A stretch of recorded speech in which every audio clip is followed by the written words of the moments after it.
Hello guys and welcome to the full summary and spoilers for chapter 273 of Tokyo Revengers. And the title for chapter 273 is called, Carry On.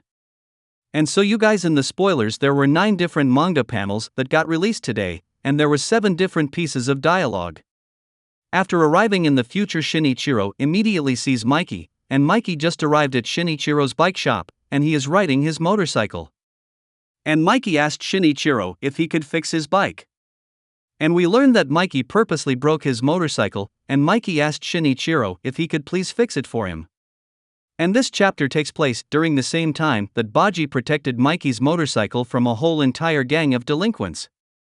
And we saw this flashback after Baji joined Valhalla, and this means that this scene takes place right before Kazutorak kills Shinichiro. So this also means that the Tokyo Manji gang has been formed in this timeline. When Shinichiro saw Mikey, he immediately became very emotional, and he also started crying. And Shinichiro could not stop the tears from streaming down his face. And Shinichiro says that Mikey has gotten so big. Shinichiro has never gotten to see Mikey healthy and grown up, so this is a very happy moment for him. We know that after Shinichiro's parents died, he made a promise to them that he would make sure that Mikey grows up fine. So the fact that Shinichiro was finally able to keep this promise is a very emotional moment for him. And this scene is a direct parallel to when Takemichi got to see Hinata alive in the future for the very first time, and Shinichiro started crying in the same exact way that Takemichi did. While he is breaking down into tears, Shinichiro thinks to himself that he accomplished his goal, and that he successfully changed destiny by leaping through time. And when Mikey saw that Shinichiro started crying, he became confused, and he asked Shinichiro why he is acting so strange. Shinichiro thinks to himself that he is very glad that he was able to change Mikey's destiny, and he thinks that everything will be fine now.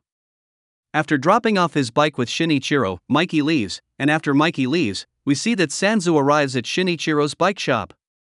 Shinichiro is still wearing his bike shop uniform, and we see that Shinichiro is meeting up with Sanzu. And Sanzu has a new haircut, and he is also wearing a black t-shirt. When we see Sanzu, he looks like he is very distressed, and he says that he needs to talk with Shinichiro. And then Sanzu tells Shinichiro that he may have become crazy. Shinichiro and Sanzu decide to go to a store to talk, and when they arrive at the store, Shinichiro tells Sanzu about time leaping. Shinichiro is talking to Sanzu, and Shinichiro tells Sanzu that in order to save Mikey he had to travel back in time. And Shinichiro tells Sanzu that when they shook hands, he suddenly got sent back to the future. We know that Chifuyu is the very first person that Takemichi ever told about his time-leaping powers, and we know that they have a very special friendship, and they trust each other very much. And this parallel shows that Shinichiro trusts Sanzu, and it also shows that they could have a similar relationship to Chifuyu and Takemichi. In this timeline it seems like Sanzu is still a very kind person, and he is not a crazy person like how he is in the current timeline. So this means that Sanzu still hasn't gone through the event that changed his personality, and we still don't know the reason why he went crazy. Anyway guys, next we get to see Sanzu, and he is reacting to Shinichiro telling him about time leaping.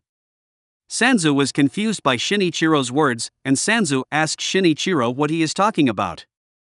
And then Shinichiro responds by telling Sanzu that in order to save Mikey he had to murder someone.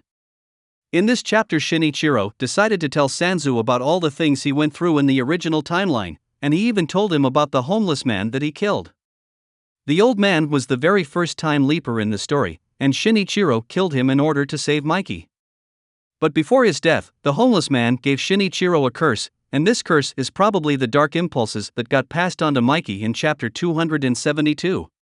After Shinichiro tells Sanzu about time leaping, Sanzu starts talking to Shinichiro, and he tells Shinichiro that he still has memories of the original timeline.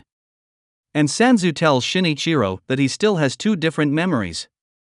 Sanzu still remembers that Mikey died in the original timeline, and he also remembers the day when Shinichiro committed suicide. And Sanzu still has the memory of Shinichiro jumping off of the bridge. We all remember that Sanzu tried to stop Shinichiro from committing suicide, however he was unsuccessful, and this resulted in Sanzu having to watch Shinichiro die. And Sanzu's second memory is Shinichiro's funeral. And while Sanzu was sitting at Shinichiro's funeral, he suddenly realized that he was at his house, and this is the moment when the new timeline was created. So the moment when Shinichiro got sent back to the future is the moment when Sanzu's memories returned. And this same exact thing happened to Naoto after Takemichi traveled back to the future, and Naoto's memories would return whenever Takemichi got sent back to the future, so it makes sense that it would happen to Sanzu too.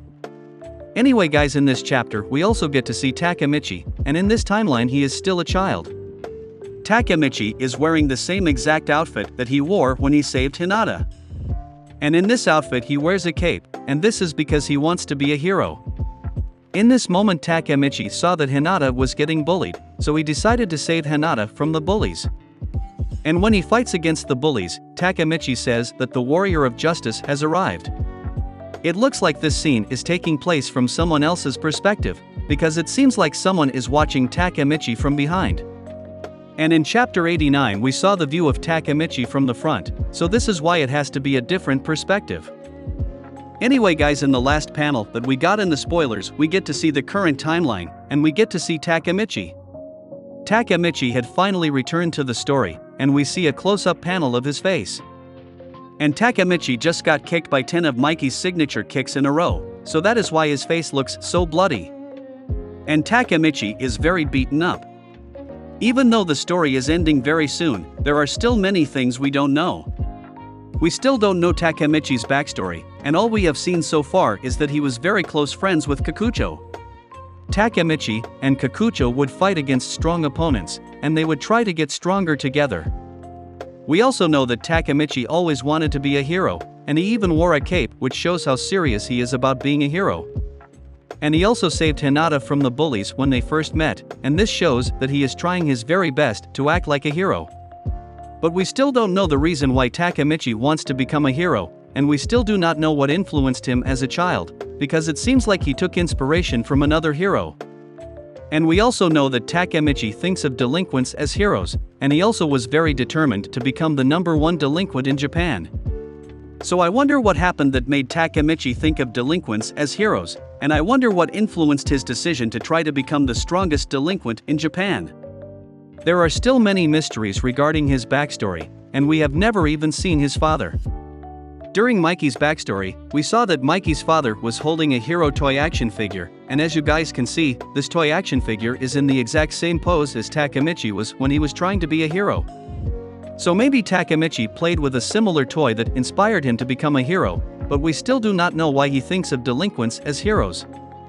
My theory is that Shinichiro saved Takemichi when he was very young, and I think that is why Takemichi is so inspired to be a hero, and I also think that this is why he thinks of delinquents as heroes.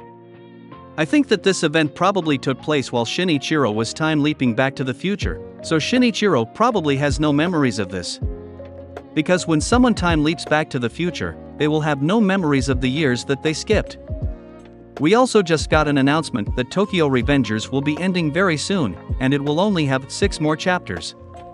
And I think this means that Hanma will be in one of these chapters because he still has an unfinished plot point. Shuji Hanma told Kisaki that he would tell him the reason why he follows him when he is on his deathbed, but when Hanma visited Kisaki's grave the author did not show us what he said. And we also still don't know if Kisaki knows about time leaping, because before he got hit by the truck he was about to reveal some information about time leaping, but we never got to see what he was going to say.